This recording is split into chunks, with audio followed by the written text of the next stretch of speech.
Hey friend, welcome back to She Said podcast. I'm Laura Cox Kaplan, and I'm so happy to have you here. I want to start today by posing a question to you. Have you ever thought about the power of the everyday words that we use? You know, it's so easy to take language for granted. But the truth is, our words have a kind of quiet but constant influence on how we think, how we feel, and also how we connect with each other. Just think about how a kind word or a text from a friend can really brighten our entire day, while maybe a careless comment, even a throwaway comment, might linger in our minds and might shape our self-perception if we let it. Language might even feel at times like a bit of a magic trick. You know, the right words at the right moment can shift our perspective and transform a challenge into an opportunity. That is the power of everyday language, and it's something that we're diving into today. For me, this topic hits really close to home. As many of you know, I am fascinated by influence and insights from positive psychology, and particularly those little mind shifts and habits that can compound into big change over time. And one of the most important and powerful tools, if you will, in our toolkit is language. The words we choose, whether we're leading a meeting or we're driving kids in carpool or tucking them into bed or discussing with our spouse, those words can build bridges of trust and credibility, or they can create walls of misunderstanding. And we have all experienced this, I feel certain. A sincere compliment or a thoughtfully phrased piece of feedback can instantly establish trust, while a harsh or dismissive remark or maybe some thoughtless feedback can actually shut somebody down. In fact, the way that we speak to others often becomes the way that others speak to themselves. And that is why being really intentional with language is so important. A small change in phrasing can make a world of difference in how our message is received and ultimately the impact that it can leave. Now, this idea really comes to life with my guest today. She is so fabulous, and she's a dear friend of mine. Her name is Lily Howard Scott. Lily is an educator and a social emotional learning coach. She also happens to have been my daughter's third grade teacher back in 2018, and she is the author of a wonderful new book, which I have right here. It is called The Words That Shape Us. In this book, Lily explores how the words we share with children literally shape their brains and influence their emotional experiences. She shows us that the way that grown-ups talk to kids can essentially become the child's inner voice. Now just think about that for a second. Our everyday comments, the ones that we put a lot of emphasis on and maybe the throwaway ones, can turn into the voice that guides a child as they grow. One example from Lily that really struck me, and that I also heard my daughter say when she was in the third grade so often, is how to reframe mistakes. Rather than saying, "You made a mistake," Lily might say, "What a brilliant mistake. What learning can we find in this mistake?" It's that simple shift in language, but wow, what a difference it can make. Suddenly, a moment that might have felt maybe embarrassing or defeating turns into something that's actually positive and maybe even exciting. That tiny, small tweak, calling a mistake brilliant, can spark curiosity rather than shame. And it helps a child see a stumble not so much as a failure, but as a chance to learn and grow. Now, friend, you might be thinking, this sounds great for the classroom, but what about the rest of us? And that is a very good question. And here's the thing, and it's why I find what I find so compelling about Lily's message. It is not just for teachers. Yes, her strategies come from her time in the classroom, but the insights that she offers are hugely valuable to parents. They are backed up by science, and they're really valuable for anyone who wants to use language more intentionally.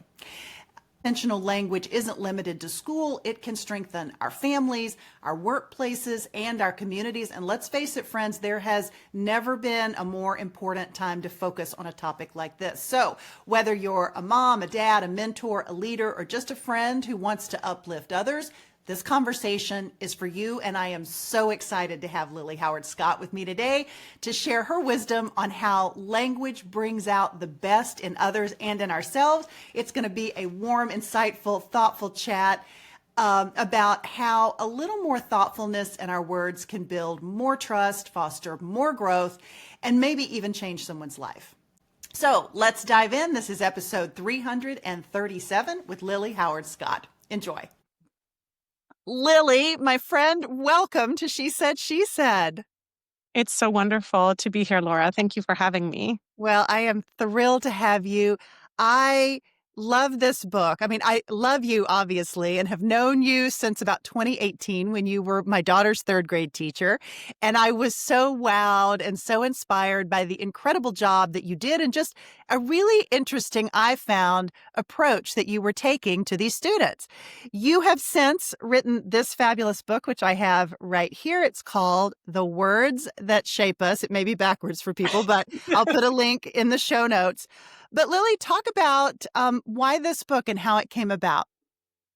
Yeah, so let's see. I think well, now I support teachers and caregivers around the country with literacy learning and social emotional learning, but I'll always identify as a third grade teacher. I love being your daughter's third grade teacher. And as a teacher, I taught in the classroom for about a decade. I think one of the first truths that became clear to me is that how kids feel at school is always tethered to how they do at school, their capacity to take risks, navigate challenges with a regulated nervous system or a dysregulated nervous system. And that over the years, I came to discover that the words and phrases that kids had access to seemed to play this big role, of course, in the way they spoke to each other, but also just in the way they spoke to themselves Mhm. in moments of challenge throughout the school day. And over the past 5 years, as I dove into more research around this, I have just been so excited to sort of discover that the words and phrases we have access to as kiddos and as grown-ups can, shape our brains on a cellular level, invite us to create new mental concepts, influence our emotional experiences. So I think while any parent or teacher will tell you that they hope their words matter, I think in really hopeful and optimistic ways, it's been lovely to discover that words matter even more than we realize. Absolutely. And at this particular moment in time where I think so many of us are feeling such heaviness, there's such darkness, and I think maybe less attention being focused to focused on the language that we're using and the impact that it can have. I feel like your work is so incredibly well timed. Oh, Let's talk, Lily, for a second, a little bit about the science, because yeah. I think most people may not be as aware. I mean, intuitively, I think a lot of what you're saying makes perfect sense, right? Yeah. But let's talk about the science and why this actually works, because it Yeah. kind of seems like a magic trick at times. Does. So, a lot of the book is it's rooted in research from all sorts of people, but primarily Lisa Feldman Barrett, who's a Mm, neuroscientist at Harvard and Northeastern, and wrote this groundbreaking book called How Emotions Are Made. And Susan David's work, Andy Clark's right. work have also sort of confirmed what she's discovered. But something she writes in her book is that emotions don't so much happen to us as we make them. They feel like they happen to us. We'll feel like a tidal wave of jealousy, or it feels like an avalanche of self doubt, of course. But our brain, our those emotional experiences are rooted in how our brains predict, in the nanosecond, and our brain's predictions are rooted in our previous experiences. And what Barrett discovered is that the words and phrases we have access to can seed how our brains predict, how Mm, our brains perceive threat and safety. So if that's true, then if language seeds prediction, then the language that we all have access to can help us predict in more healthy ways. So an example I often give about this is, if you could imagine a kiddo who, rooted in previous experiences, has a brain that is wired to predict, uh-oh, this is not safe. this is not good when that child makes mistakes. Maybe a grown up in their life has made them feel ashamed or yelled at them, something like that. Mhm. If they have a teacher or a caregiver who says to them something like, I have a secret to tell you. If you really sit with your mistakes, if you can brave that discomfort, that opens the door to the most brilliant learning of all.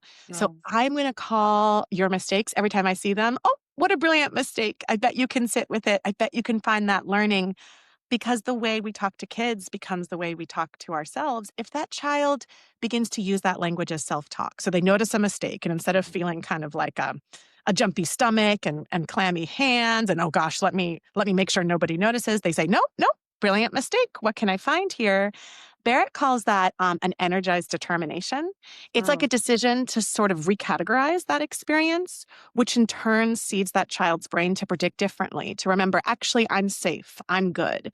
And so, of course, this doesn't happen immediately, but over the course of a few months, when that child tucks that language away, they might actually develop the capacity to really learn, from their errors, which, as Carol Dweck shows us, leads to the most powerful cognitive growth of all. So that's just a small example of how language can seed prediction in a really beautiful way. oh. I remember hearing my daughter come home from the third grade and talking about brilliant mistakes. And I thought, okay, wow, this is really something incredible. Was there a moment where you kind of discovered in the classroom, or maybe a story that you can tell us about seeing that happen in real time, seeing that shift in that Oh, child? yeah, absolutely. Well, the brilliant mistake one, I have to say, isn't coming to mind. It's another language nugget that just Uh-huh. appeared within me. If I'll share about that one, I remember Yeah, I please. had this brilliant third grade student, Harper. This was the year before Lane was in my class. And oh, I'm sorry. Am I allowed to say her name? We can cut that out Of if not. course. Yes, yes, yes. No. But anyway, Harper, Harper was a really high achieving student. And I remember at the time I was sort of thinking about this idea that dysregulated anxiety often just looks like a behavior issue, right? I say that in Uh-huh. Right. quotation. And regulated anxiety can sometimes look like really high achievement. And she just was above grade level in every way. She was sort of this glittering, charismatic person. And I remember introducing this sort of idea to her of a wisest self, of like a leader of her brain that could choose what thoughts and feelings to amplify and what to quiet. And I think perhaps I had told myself, oh, well, everything must be hunky dory for her. She seems to glide through her school days. But she wrote this poem between what she called the name she gave for this sort of strongest, truest, wisest part of herself was her president decider. And it was what her president decider would say back to the pressure she feels to always raise her hand first, to always get that right answer, to always show how she's on top of things. And I remember reading the poem and realizing, oh, without that language, this idea that our minds are cacophonous places, but her president decider gets to be the leader, she Mm. might not have actually spoken to herself with the sort of gentleness that I'm seeing here in this poem. And that was a reminder to me, okay, language can open the door to all sorts of new patterns of thinking that just weren't accessible before. And she began to be pretty open about how, well, she listens to President Decider, and President Decider says, you don't always have to do your challenge work. And I remember being sort of deeply moved by that. And that was an example to me of how just two words could change how a child talks to themselves. Yeah, that's amazing. That's absolutely amazing. I'd love, Lily, if you would sort of dig in a bit to how, we are struggling as a country. There's a lot of anxiety. There's a disproportionate number of kids who identify as being anxious. And they would say about themselves, I am anxious, or I am struggling with anxiety. And this is true of adults as well, right? Maybe let's talk a little bit about the impact potentially that you see of a greater focus and more attention paid to language, and the potential impact that it can have on a generation of kids and adults who are feeling this tremendous anxiety. Oh, that's such a beautiful question. I mean, I'll share about one language nugget in the book is inspired by my favorite poem. You likely know it, "The Guest House" by Rumi. Of This course. being human is a guest house, every day a new arrival. I think for kids, and quite frankly, sometimes for me as an adult, we just really need this reminder. We are separate from our feelings, and feelings are visitors. They come and they go. And I think when a child feels like overwhelmed. It feels like, a feeling of self-doubt or worry is, like, permeating their fingers. It's like a wave within their whole torso. Do you know what I mean? It can be Yes. very hard for that 8 or 9-year-old to remember, "So this feeling is visiting me," but it's not actually synonymous with who I am, right? With Mm. Harper's President Decider, with my truest, sort of wisest self. And so just a simple language shift of calling feelings feeling visitors as opposed to feelings. Adam Grant actually says we shouldn't even say you are angry. We should say you have anger to remind us that, yeah, it's visiting you, but it's not who you are. And so I've worked with young kids who will write these list poems, feelings that visit me before the state test, like a dollop of worry, a pinch of fear. And this little boy goes, a gallon of knowing no test can measure all the things I know. You can kind of hear that self-talk there. Or a teacher or a parent might say, why don't you list a couple feelings that are visiting you? It's just this simple, subtle reminder that of this essential truth that really no one feeling is permanent. And as a grown-up, I struggle to remember this sometimes, or I'll have weeks where it feels like a certain feeling visitor is really never going away. So Right. I certainly this is something that I'm still working on, and something that I think any parent or teacher can also tuck away, this reminder of impermanence. Yeah. It can feel impossible, but truly no feeling lasts forever. Yeah. I think that was, it's a big part of why I was so moved by so much of the book, because obviously it's written for educators, but it's also written for parents. But it's also written for just humans, right? Anyone who's existing in this world is going to have these feelings and these times that it requires a lot of effort. I feel like, especially right now, to work hard at regulating yourself and focusing on what you're talking about, which can be things that sound almost too good to be true. They sound so simple, and yet they can have this profound impact on children and on adults. And I just find that so miraculous. I mean, it is sort of a miracle. I think, everyone's panicking about attention these days, right? As we should. I think it's Gloria Mark's research that says like our attention span has just been chopped in half in the past, 10 years. I find myself like itching for dopamine hits from my phone all the time. But I think a lot about what David Foster Wallace wrote in his beautiful essay, This Is Water, which is that learning how to think means learning how to choose what to pay attention to in your own mind.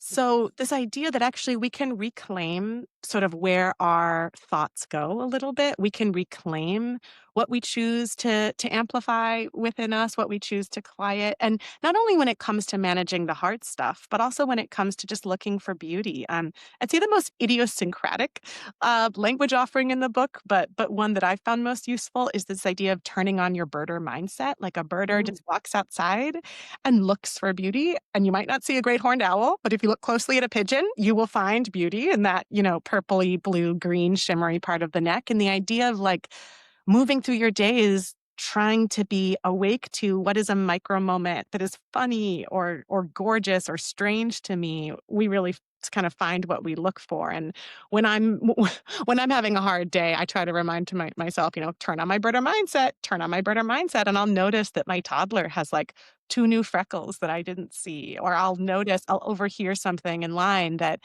brings me a little joy. And so I think that yeah, back to Wallace's point, we can kind of all be a little bit more deliberate about where we focus our attention, and how Yeah. we can point it towards things that bring us joy, or Yeah. point it towards self-compassion. Yeah. I'm also struck too, there is this sort of the notion of being aware of the beauty and the awe around us and making sure that we're carving out the time to really be present and really pay attention to what's happening, whether it's, birds or trees, or certainly getting outside is great, but just little things around you.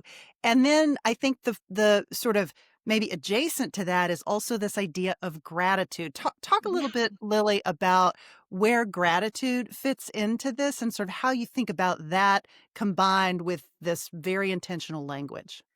Oh, that's a beautiful question that no one's ever asked me before.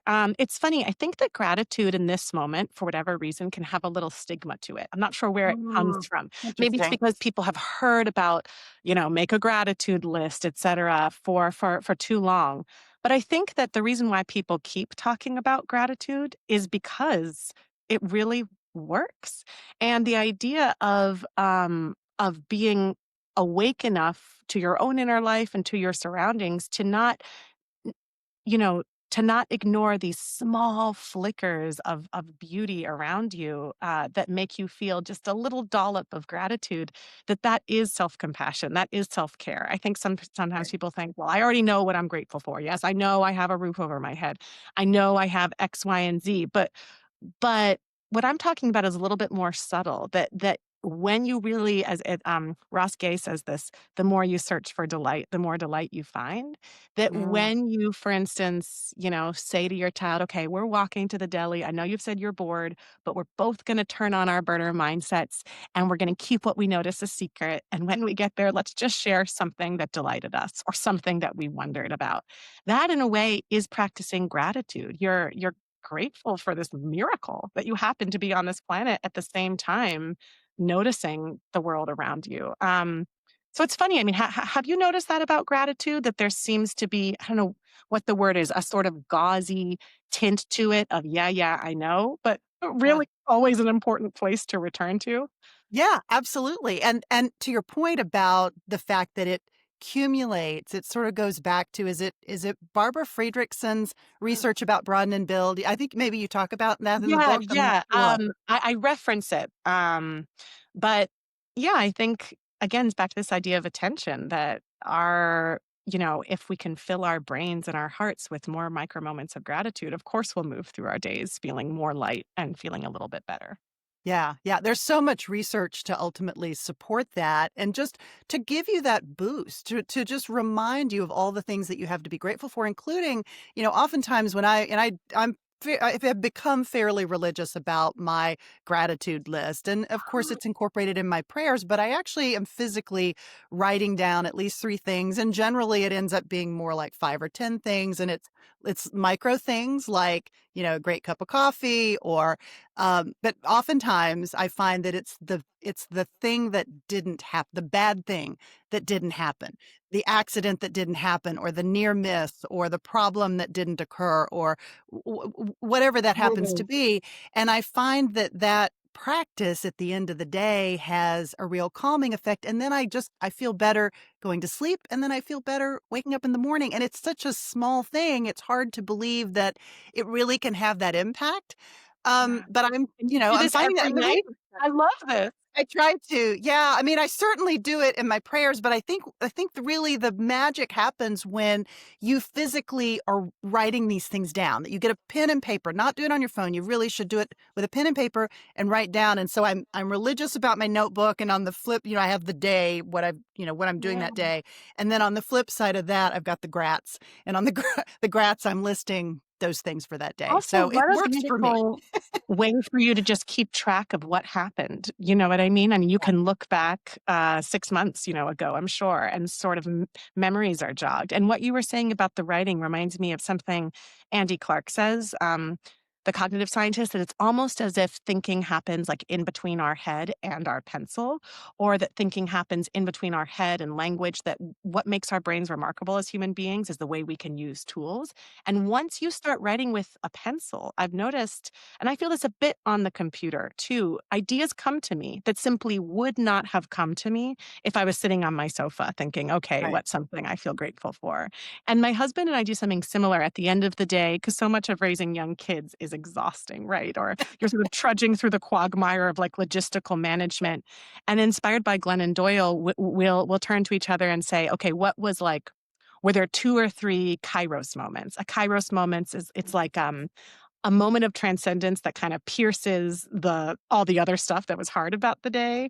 Uh-huh. Often it's something absolutely just something one of our children said that we can't get over, or maybe it's just, the way that, my son's cheek sort of looked especially round or something as, the other day, the sun was shining on his cheek, and I could see all these tiny little sort of hairs, like a little downy gosling, and I find that when I actually write those down with a pencil, I can think of so many more of them than when I just talk to him about it. So you've inspired me to not just speak about it, but to write them down more.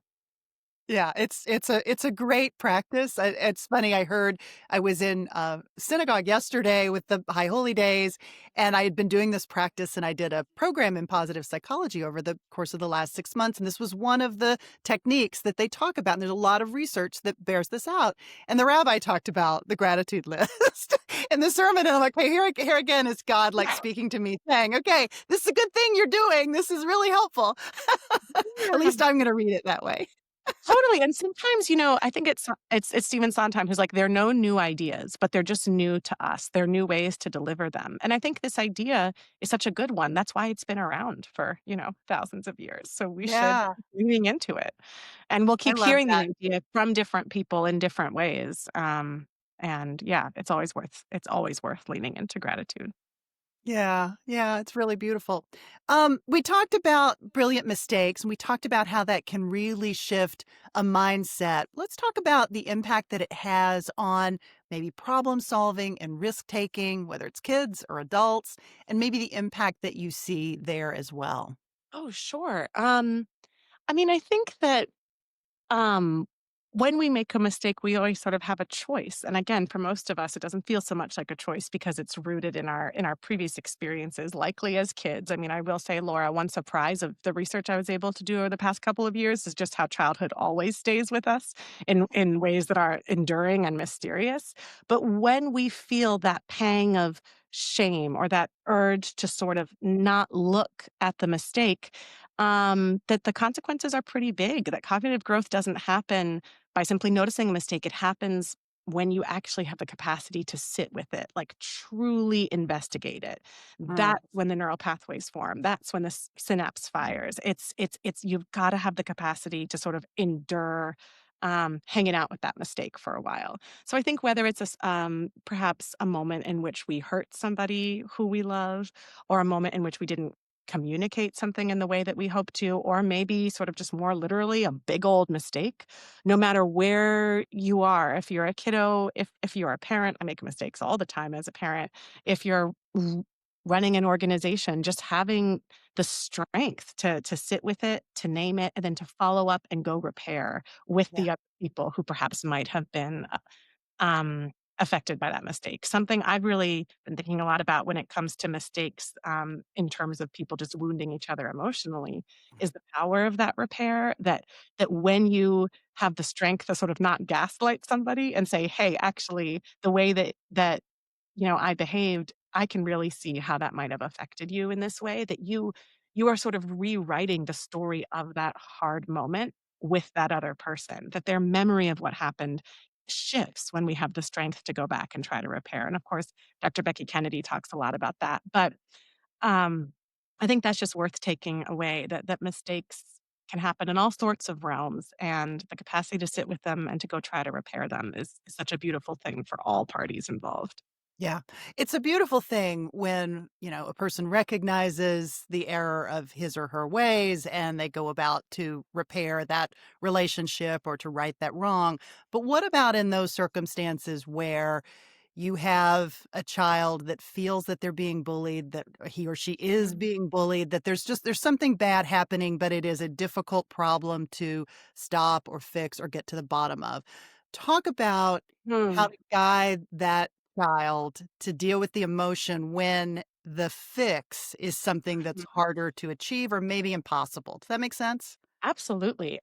Some language that has really helped me there, and I do reference it in the book. It's rooted in Dr. Ross Greene's work. Mm, He says kids do well if they can, which doesn't knock you off your chair till you consider the alternative, which is kids do well if they want to.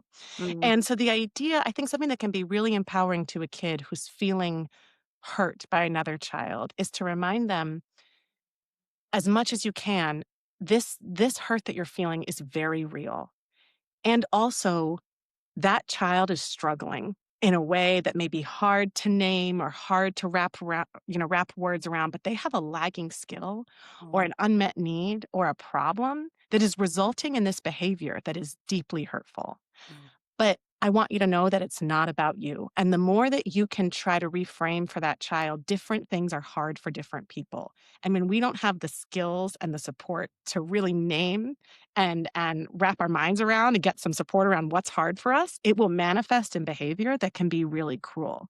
But finding a way to depersonalize that for the child who is the victim can be mm. so empowering because you're not excusing it. Right.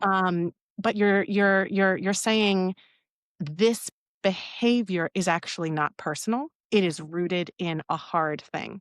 And I hope that that person gets the support they need around that hard thing. Hopefully they will through counselors, Right. through their parents, through teachers. But I think so often kids think this wouldn't be happening to me unless I was at fault or I am somehow responsible for controlling this person's behavior. If I was more good, if I was more kind, if I was more inclusive.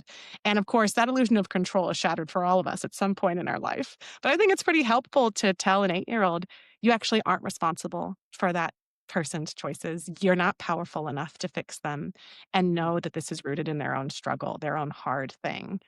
Because people do well if they can. So if they're not doing well, something is hard for them. Is at once a compassionate way to think about the behavior and also a really freeing way to think about it. And particularly with girls, Laura, I've noticed we can do this thing where we're like, oh, kindness is always the answer. You just keep showing up in this way or in that way, and I know that person's behavior will change. But I think there's a hidden toxicity to that I because, agree. of course, operate with kindness. But again, a great principal told me, Lily, you're not that powerful when it came to navigating some challenging behavior. Wow. And I think it's kind of helpful to remind kids of that let's not take on this codependent burden. You are not there to regulate that other person's nervous system or to fix them, nor can you. So I know that was a long-winded answer, but I think that was such a beautiful question, Laura. So It's I a wanted it beautiful answer. It's a beautiful answer, and it applies whether you're in third grade or whether you're 56. I mean, honestly, like these are the same concepts that, the people that are giving you trouble or the bullies or whoever may be online and you may be yeah. a grown up and you may be contending with this same sort of situation, right? But your advice is still spot on. I mean, let's be clear. I don't take my advice half the time. I know that this is the goal. Am I good at it? I mean, I think all we can hope for is like these flickers. Sometimes we'll turn on our birder mindset. Sometimes we'll remember to listen to our president decider. Sometimes we'll remember it's a brilliant mistake and learn from it. Most of the time we won't, but there's all, we keep trying, we keep learning. Well, that's why we have your book right here. It is all written down right here in the book.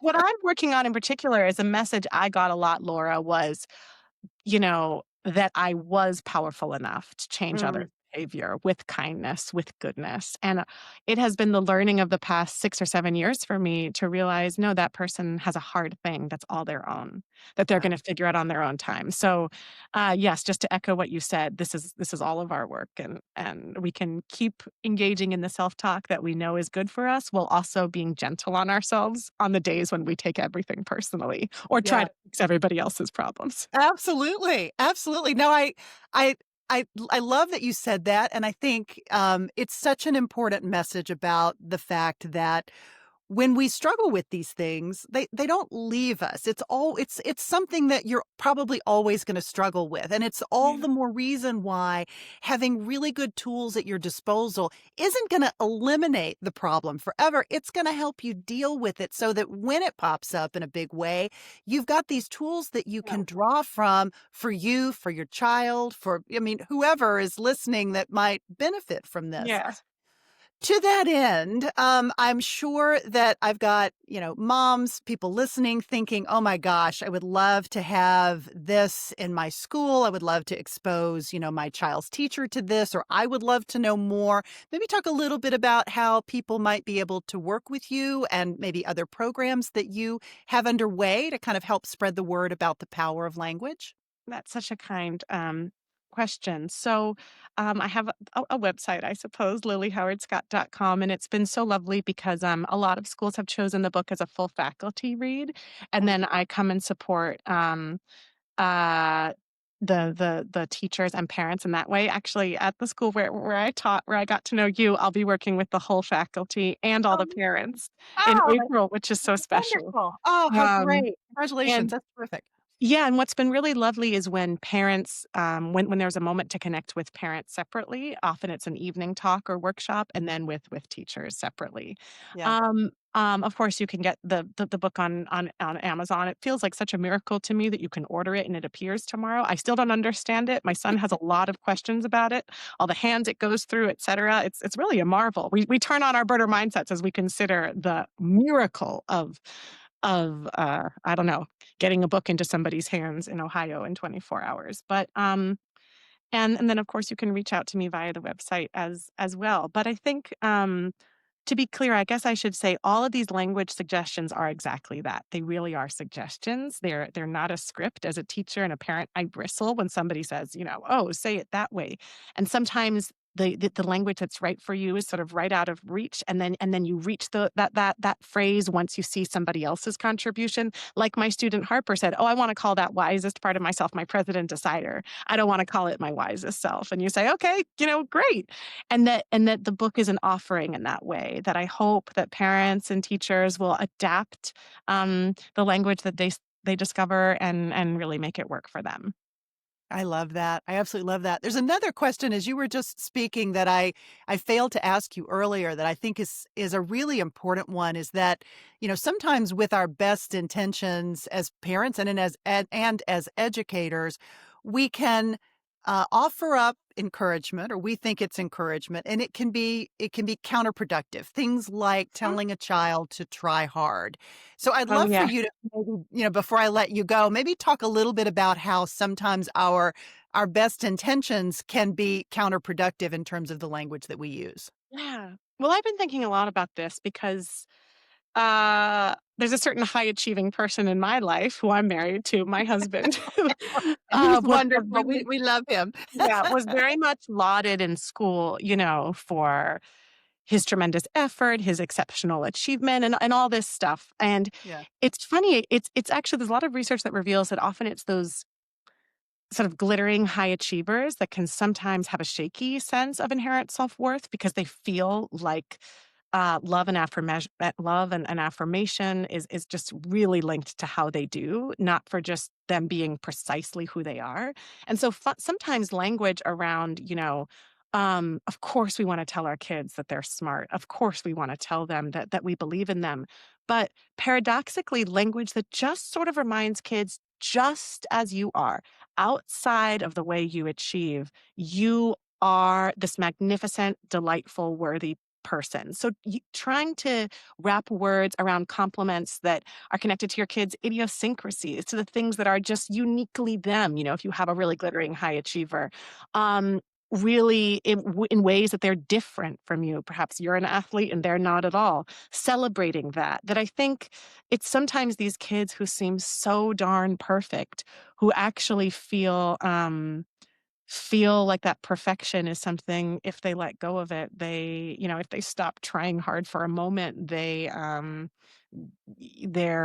sort of won't be as beautiful in your eyes. And it's funny that the try harder thing is, I think, rooted in the special educator in me. I taught in an ICT classroom for a long time where a third of the kids had IEPs, individualized education plans. And I think I do believe that for the most part, kids are trying as hard as they can. It may not look like trying in the way that we think trying looks, but if they're refusing to start their work, if they're getting under the table, back to this idea of different things are hard for different people, that's kind of a mask that they're, Yeah. trying on because something is hard for them about Right. getting started. And I've started saying, instead of saying, when I see a kid with a pencil who won't get started, instead of saying, "I believe in you, go, go, go," I'll say, "Different things are hard for different people. Tell me more about what feels hard about getting started." And the kid might say, "Oh, today my mom said that my sister is the writer in the family," or "I don't know how to make this letter," or "I just don't have an idea." And depending on what they share, I'll give them a different strategy. Like I'll support them differently. So just normalizing